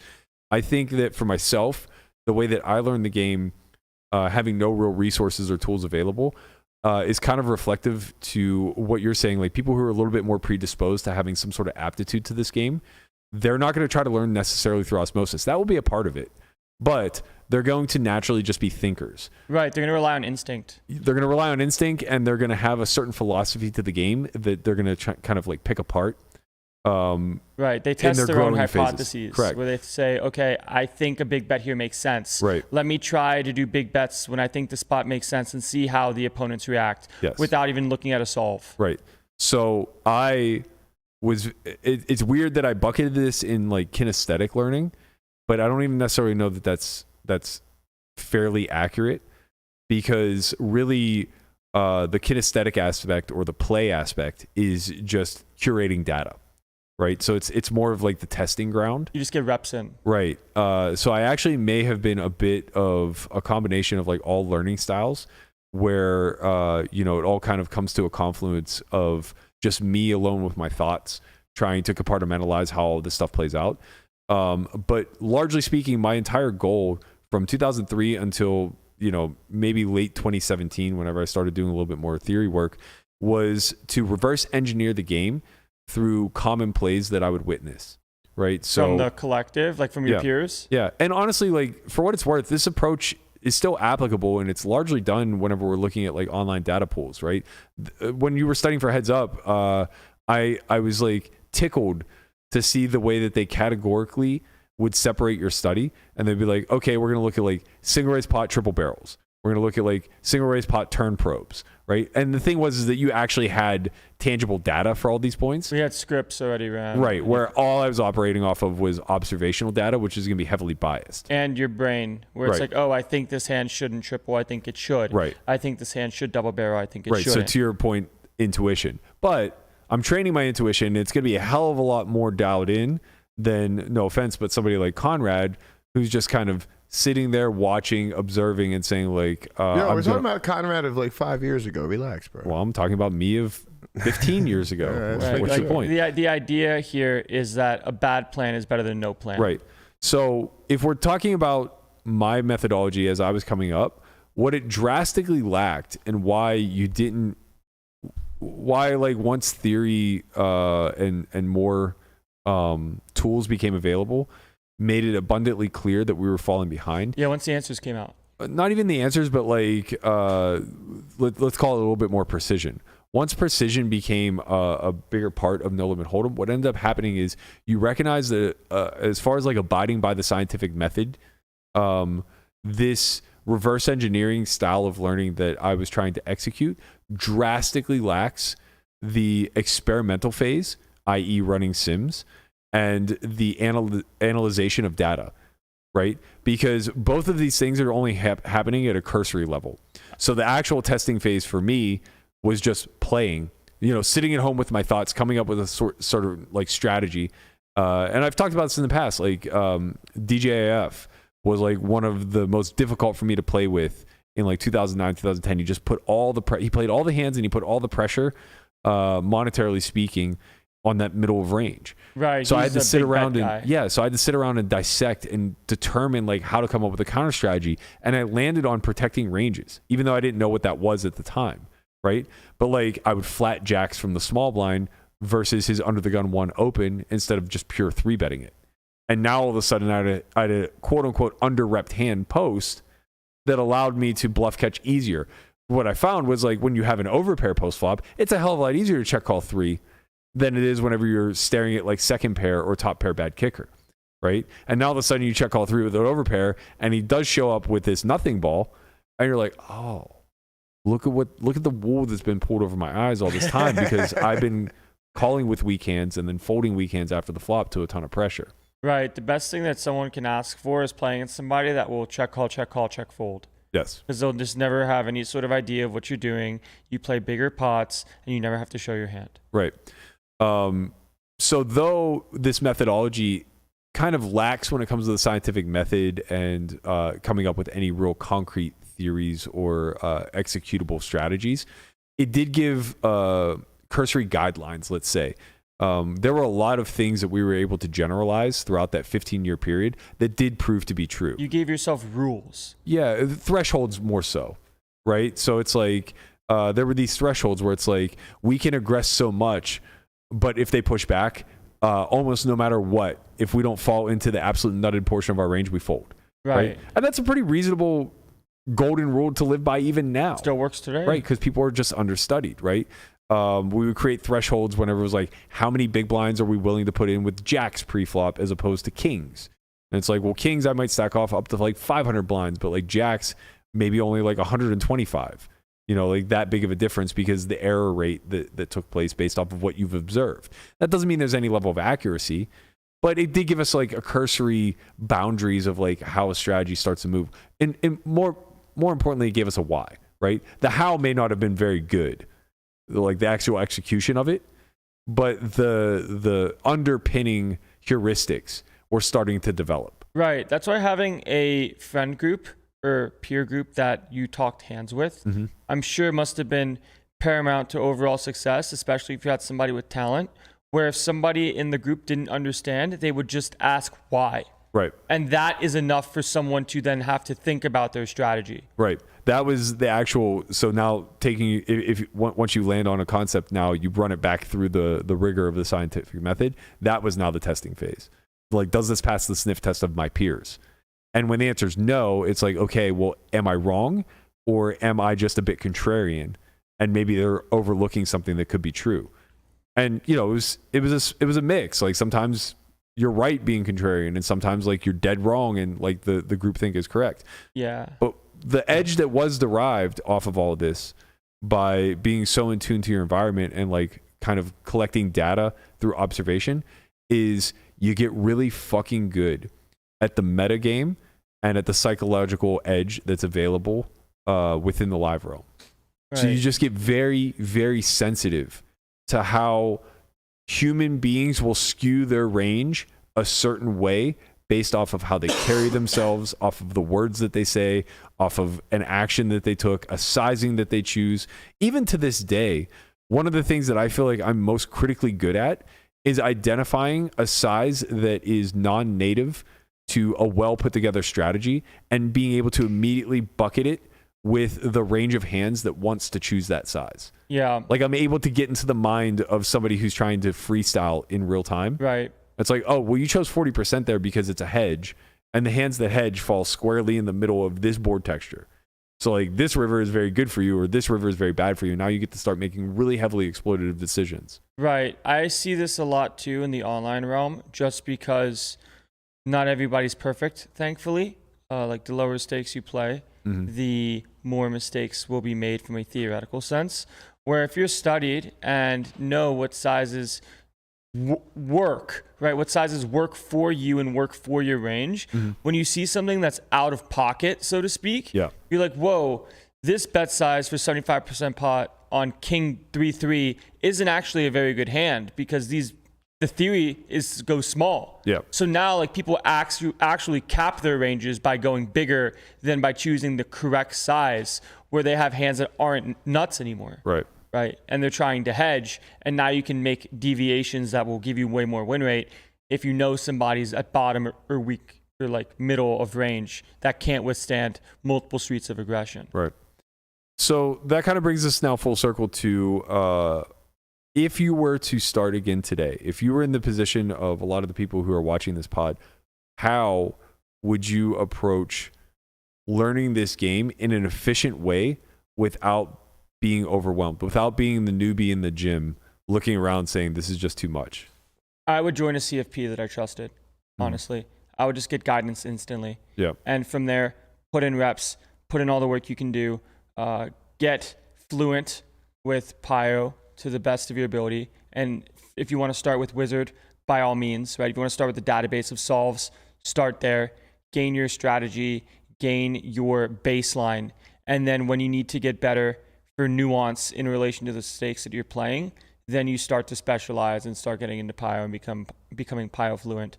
But I would always kind of have somebody in your corner that has been through it, that can just give you some quick, not even just like tips and like tools of the trade, but just ideas and heuristics as to how to think of a spot. Because if you ask them, why is this heuristic what it is, they're going to have a good answer for you after doing all of that resource work of looking at sims themselves. Yeah, I think one of the biggest values that people who are further along in the path than you can offer is saving you a lot of time and resources based off of heuristics, right? So, I think one of the biggest traps to fall into is leaning on people who are smarter than you in the game for tactics, right? Because it doesn't reduce the error rate, right? But if somebody tells you that, like, small pairs bluff on heavily advantaged boards, now they've given you a bit of a heuristic to look at and try to decipher why. But more importantly, they can tell you. They can just tell you why this is the case, right? So if they just tell you that small pairs bluff, they gave you a tactic. Right, that's a tactic. And that's a fucking problem. Yeah. Because now you don't understand how to apply it. You never really learn anything, and it becomes more confusion, more noise. But if they tell you, like, oh, small pairs bluff because they're some of the lowest equity hands that you're going to have on these particular textures, and they turn clean sometimes, which can now shift it from a polar bluff to a polar value hand. Now all of a sudden that starts to delve into a heuristic, because they can now take it one step further and use it as a teaching mechanism for how EV shifts throughout streets and how range advantage works, right? And now once you get those, like, really high level heuristics that you can build entire strategies off of, you can be turned loose to do a little bit of work on your own, right? That's really beneficial and helpful. It's a huge trap to ask specific questions. Right. The difference between tactics and strategy in these cases is if someone hits you with, oh, just check raise paired boards. Right. Every time someone bets, just check raise paired boards for 33% pot. And someone asks why, say, oh, don't, like, if someone says, don't worry about it, just do it. It's going to help you win. That's a tactic. Yeah. Right. And are you going to win? Yeah, sure. But when you play people that know how to protect and know how to play turns and rivers well, you're just going to get blasted because the mistakes are so compounding street by street. Right. Yeah, I think that's really important to understand. And it comes from you as the student. Honestly, I think, like, the best advice we can give anybody who is passionate about getting better at this game is spend all of your time creating a process that allows you to ask better questions. Yeah, either create a process or pay someone through a sense of CFP to make that process for you. Even still, even at CFP, it's difficult because they're still kind of spoon feeding you. They're not forcing you to ask questions. It can be like a form of mimicking. I guess it depends if it's like through mentorship or through, like, call it the detox method, where it's like, okay, data says do this, you do this, right? Because there's still tactics along those lines. But then, like, when you get better, it becomes more of a strategical heuristic and group work from a sense of community. I mean, it's tough because, like, you don't challenge data, right? Yeah, so, like, the why then just becomes because data says so. Yeah. And that's a little bit more, it just depends on, like, where you are. I think that's for, like, somebody who's already pretty heuristically sound, that's just trying to out-train their bad habits. I think that's a much more reasonable approach. I don't know enough about CFPs, like who's running them and how good they are, but I do understand the training sphere pretty well. And what I would say is that the vast majority, and honestly, this conversation is making me, it's making me a lot more passionate to grow our Discord in a more mindful way rather than just in a I kind of observe from afar kind of way. Yeah. Because what I realize is that the vast majority of the ways that new players are going to initiate conversation, and this is very clear in our Discord, is through hand histories. If you look at our Discord, the hand history forum is fucking lit. Yeah, hand histories are tactical in nature most of the time, but it's the best, like, one of the best ways to learn a heuristic because you personally are invested in it. That's why I'm saying, like, it's very critical to know, like, if you spend all your time developing a process that allows you to ask better questions, these hand histories can now be the mode of transportation, so to speak, in order to generate the conversation, right?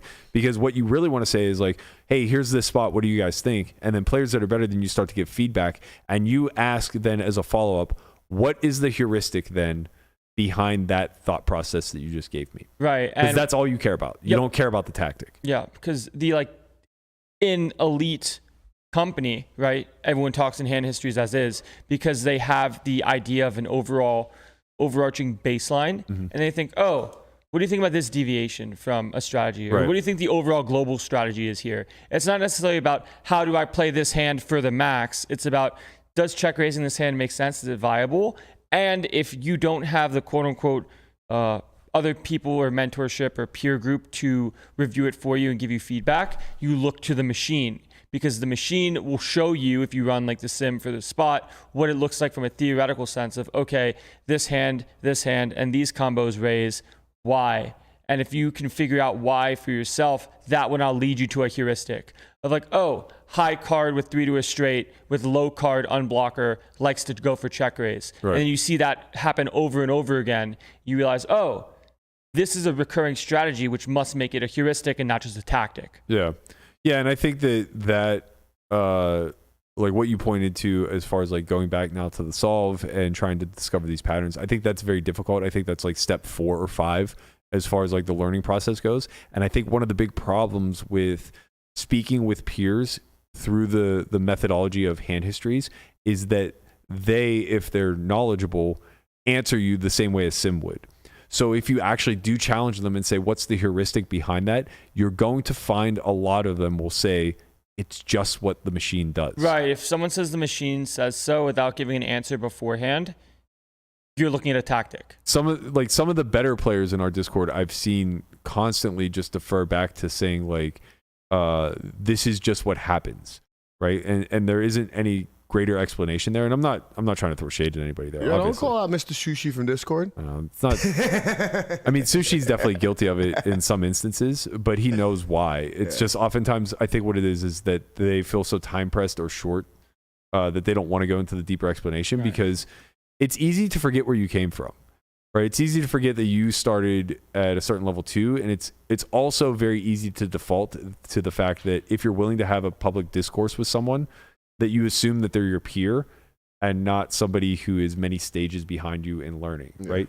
So it's kind of challenging in a public domain to ask the thoughtful questions and try to get the deeper answers. But I implore everybody who's like passionate about this, who really does want to study more efficiently, the actual process that you need to develop is developing better questions to ask those who are further along than you. So many people don't take advantage of the fact of how accessible we are within our community when they're paying membership to us, right? Like you can hit us up anytime with a mindful question. Berkey's phone, bloop, bloop, bloop, bloop, bloop. Not my phone, but like, Discord, email, whatever. You can hit us up with mindful questions of like, what's the heuristic behind double barreling on king high boards whenever it's disconnected? And it's like, okay, well, we can come up with one pretty easily. Like that's what we do. We find the why here, and we can give you, but if it becomes should I have double barreled with Jack 10 on king 3 deuce 7? Who cares? Right. It's like if you have ace 4, ace 5, sure, right? Like that's a tactic. It's just like, it's just like, who cares? You know what I mean? That kind of thing. Conrad, what would your advice be as somebody who's kind of more recently gone from the learning through osmosis to having a more well-defined methodology? Like, what was that process like for you? And what, I guess, advice could you give for somebody in a similar spot? It's hard to be in a similar spot, but I would say you have to get a baseline. Like you have to dive in to study. You have to understand like what's going on, what your opponents are doing to a certain point. And I think that everything's just so accessible right now that it's very easy to do. Yeah, I remember when I personally had a conversation with Jeremiah when I was still in his stable about 2.5 to 3 years ago, when we were in Hollywood for just playing live cash, or just like a stable trip. And I was playing 200 Zoom online. And from there, I still didn't have any real theoretical baseline, but I had asked a lot of questions and put in a lot of volume. And I told him, like almost in like a yelling match, what do I need theory for? What do I need a baseline for? I'm playing against humans. They don't play like the machine. And he goes, that's not the point. The point of having the baseline is that you know how to play and you know what spots look like in their default. Yeah. So once you have that default, you then realize if a mistake is being made or not. Because if you don't, now you're just guessing and brain solving without actually having the solve to brain solve with. Yeah, it just brings you another sense of confidence as well when you get the baseline. Yeah, I think the most critical thing is that the brain solving aspect of this. Again, it goes all the way back to the learning through osmosis and having the arrogance to believe that you've observed something and now have deduced logically how that extrapolates out over that means small, infinite amount of other strategic nodes within the game, right? We're not a supercomputer. We can't do that. So what does become critical is that we get some cursory overlook of how theory moves and navigates this chaotic system that we call poker, and then take that and extrapolate now with the layer of what we've observed and try to derive strategy. Right. Because now at least we're moving in the proper direction. We're not going to be anywhere close to perfectly accurate, but imagine the level of accuracy of just operating a baseline compared to freestyling. Now imagine the level of accuracy in EV gain if you compare operating a baseline with the caveat of your observational bias compared to just straight freestyling. Right. If you look at the best players in the world right now, like playing high rollers, playing the highest stakes online cash, I would be very shocked if not would gamble that they've at least seen a theoretical sim in their life or had some sort of information to a solve, right? Nobody is just like straight pure talent, never looked at a solve, never looked at anything that gave them some sort of information or heard about it through someone else. Right. You just can't win anymore like that. Well, yeah, we're at a point in poker that we're so far past that. Like, I think. Yeah, so I want to wrap this up by talking about the actual baseline, because we just threw that term out there a bunch, but like, again, if you're starting, like, that's like saying just get a core group of exercises together and go lift. Yeah. Right? It doesn't mean anything, because what are those exercises? How many reps do I do? How many sets do I do? Like, what's the actual framework or template that I'm operating off of? And I think the way to outline this for everybody, and I talk about this in the Teaching Talent course that I made like 3 years ago, which I think probably still holds up, though maybe it's worth revisiting from my perspective. But you can absolutely take a scientific method approach to this, and I think it's empirical that you do. So step one is generate a good process-oriented approach where your sole purpose is to just ask heuristical questions. I don't even know if that's a word, but ask better questions of those who know more than you that will help you develop heuristics, right? That's the simple process, right? That's the cursory overlook of what you want to be doing as you approach this game. And the underpinning of that is you always want to be elevating your floor. That's your only tangible goal at the end of the day, is to be better tomorrow than you were yesterday, right? Now, as far as like, how do we develop that baseline? You take a scientific method approach to studying this game. So first of all, you need to collect a bunch of observational data. So play and be mindful of your play. Write things down, log hand histories. If you're playing online, keep a database that you can eventually run through some sort of GTO trainer or things of that nature. Secondarily, you need to research. And in poker, that's not that easy to do, because again, there's a lot of noise and very little signal. So what you want to start with is get a trusted group of peers, whether that is a CFP group like Landon was suggesting, whether that is a Discord group or two that you have high trust in, whether that is hiring a one-on-one coach, or just surrounding yourself with a small group of peers who are in the similar process as you, but maybe a little bit further along so they can show you guidance. It's absolutely imperative that you're able to research through people who have already done the research, so to speak. Yeah. Right? This is where you want to hack. Yeah. This is the only step that I think is worth hacking. People want to cut to the tactical side of things. They want to say like, well, give me a strategy and I'll just follow it. It's like, well, you're not a machine. If I wanted to build a bot, I would just build a bot. And the funny part about it is because the hack is actually just asking better questions at this point. So you revert right back to the process, right? So the hack here is to curate good questions to ask and then develop a network or a set of resources that you can ask these questions to, whether that's a training site, a peer group, or a coaching for profit type of stable. Ultimately, you want to be able to stress test your questions. That's really what it boils down to, right? Now, third, once you've acquired all of this information, all of this data, right, whether it's through play or whether it's through watching videos and researching the game, at its nuts and bolts level, right? At this point, you want to start to generate some hypotheses. So this is where we begin to start extrapolating and asking corollary questioning or correlating questions.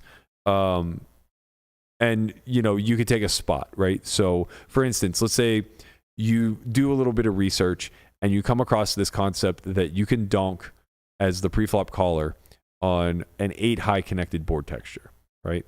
So let's call it 876. Okay. This board texture allows you to have donk bets. You don't know why. You don't even know at what frequency, but you've just seen enough things through watching training videos, talking to your peers, and studying the research that's available at a cursory level that you can lead these board textures, right? Now, you want to start to ask similar questions, right? Well, first you want to ask, is this valid, right? But assuming that you've come across consistent research that says it is, then okay, let's assume that it is. We don't even need to know it's 100% valid. Let's just assume that you can donk on an 8 high connected board, right? Now you want to ask correlating questions such as, if we can donk on an 8 high connected board, can we also donk on a lower connected board? What about a higher connected board? What about a triple wheel board? What's the threshold here that allows us to donk? Is it the connectivity? Is it the high card?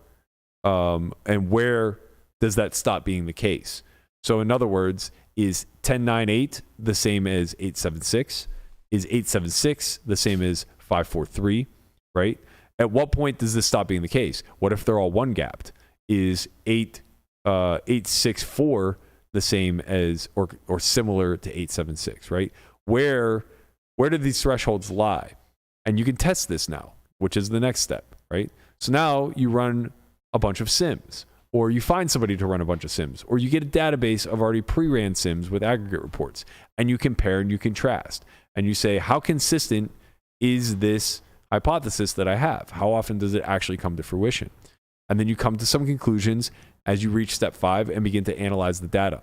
So here you want to be interpreting the sims, or you want to find somebody to interpret it for you. If that means hiring a coach or having a friend who's sharp with sims, like Landon, I greatly appreciate this because I am the hypothesis guy and he is the test analyze guy.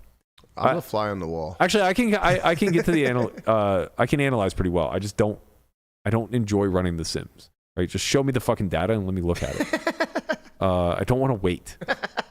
Well, why now? It's an interesting thing when it comes to how poker has evolved and the ingenuity of it all, because the way that new strategies are formed are based off of questions of inquiring minds.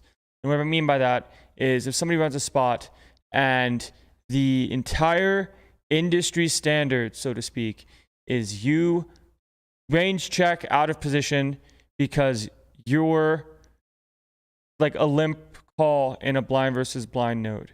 And the default is you check because you limped. There's actually spots where small blind is supposed to lead. And the only reason why that would start to happen and then maybe take a like an overflowing amount in the online community in MTTs would be if people ask the right questions. Because now there's going to be a lot of stuff that people don't see that becomes a lot more common, and it shifts from the online environment to the live environment, and a lot slower rate live because people aren't as willing to put in the time to get better from the solved. It's funny. Landon and I had a conversation where he was jokingly saying, like, not even joking, he might have been somewhat serious, but we were with the next gen boys, or actually we were only with one of them, not Rosie, Frankie, yeah.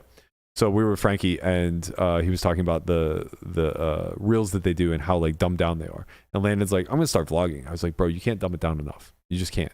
And he goes, I can dumb it down. And it's like, that example you just gave is a perfect example. Is like why your brain just doesn't work in reverse. Like you're so many steps ahead. Everything that you just spoke about is literally now taking that concept that we just talked about and running it back through the scientific method 4 or 5 iterations. Right? So the ending of a scientific method is that you make conclusions but remain open to the data changing.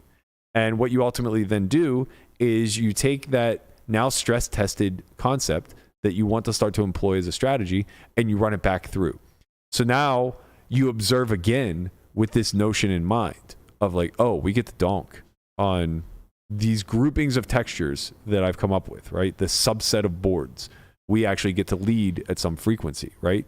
So now you observe and you see how often it happens in the wild. and you maybe play online, you see how often it happens in the wild. And you see online, it happens all the time, and live, it never happens, right? So now you take that back and you research this again, and you start to pose questions to your peers, to your training groups, to your training sites. Like, why is this happening live, not online? What frequency, yada, yada, yada, right? Then you start to hypothesize again. Errors are being made. Where can I take advantage of this? You start to ask better questions. So the refinement process, you are very good at just leaping over, right? Yeah. You're good at extrapolation. But for those who are starting and trying to generate a baseline, it's very critical that they constantly go through these steps. Because what's most important here is the test and analyze steps of these that I have always skipped, because I came from an era where the tools weren't available to test or analyze. I was the tester and I was the analyzer, right? It was literally all born off of my observational bias and my deductive reasoning off of said biases, right? Where now we have machines that will strip those biases away and say, like, your intuition is correct, your intuition is wrong. So now, as a more elder statesman, so to speak, who's not going to shun the more advanced tools in my face, I'm now stress testing my intuition at every step rather than curating strategy from scratch.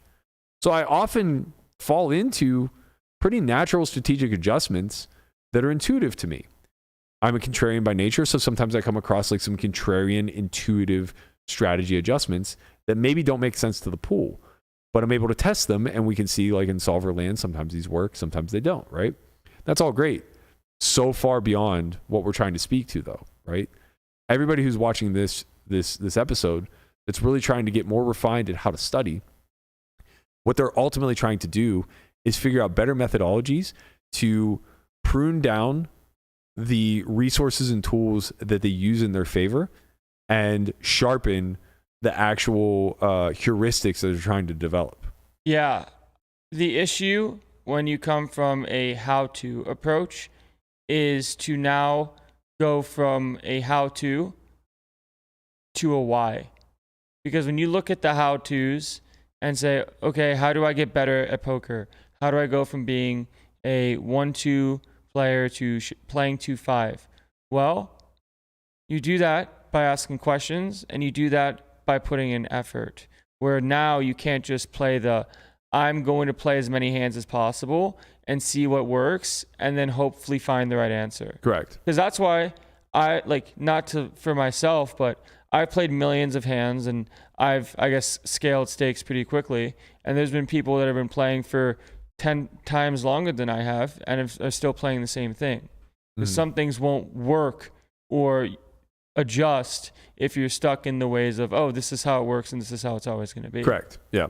Yeah. And I mean, those people ultimately fail because they have to, because the game is not that rigid. If you're not dynamic and fluid in your learning processes and you're not willing to be humbled, then you're ultimately going to eat dirt and eventually just like become a losing player. You die once your curiosity dies. I wholeheartedly agree with that. Because once you start to realize, oh, there's other things that could be happening here, or I looked at this pre-flop spot wrong, or I had this idea wrong. This is how it actually works. Yep. You start building your skill set. And then once you start building your skill set, you realize that there's infinite things that you can learn and understand, and not every spot's created equally.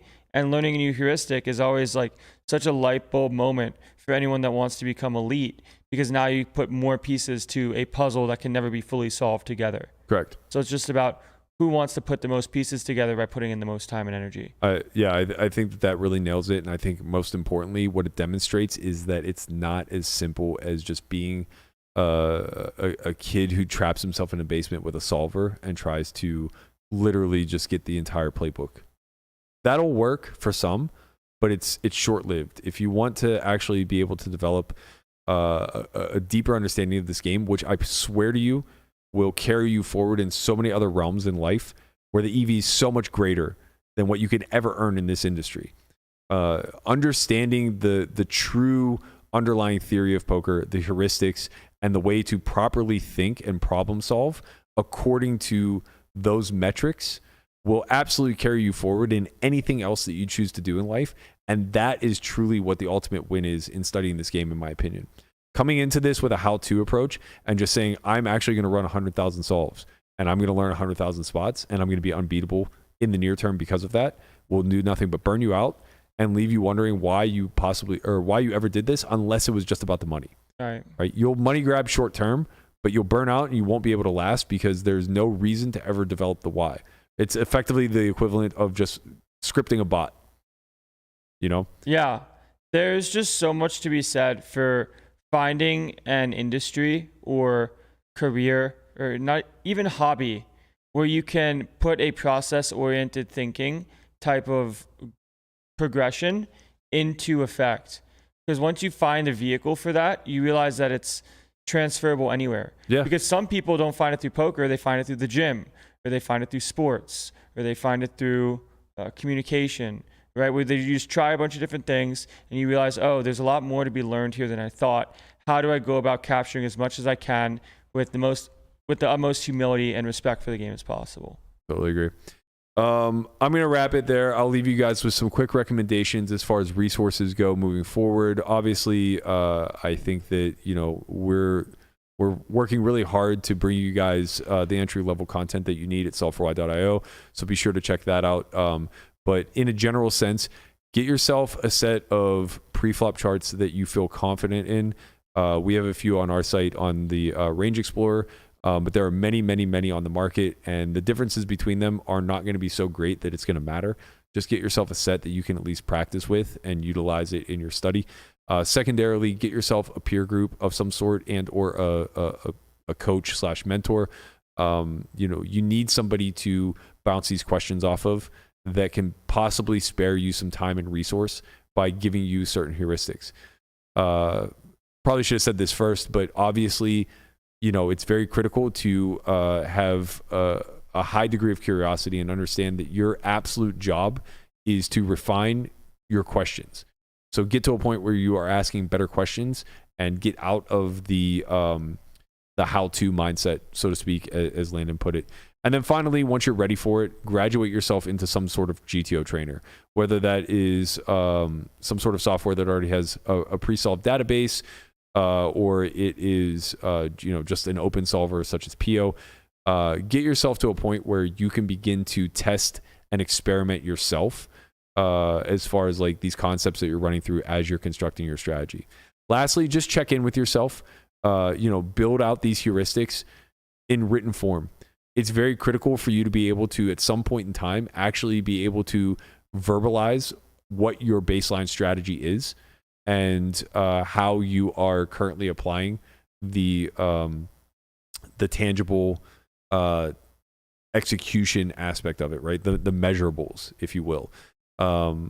So I think that, by creating certain levels of accountability along the way, it's going to ease that process. And again, anybody that you're including in this process, be it a coach, be it peers, be it a CFP group or a Discord group, anybody that you're including in this process, you should include them in that accountability as well. I think that will carry you forward so far.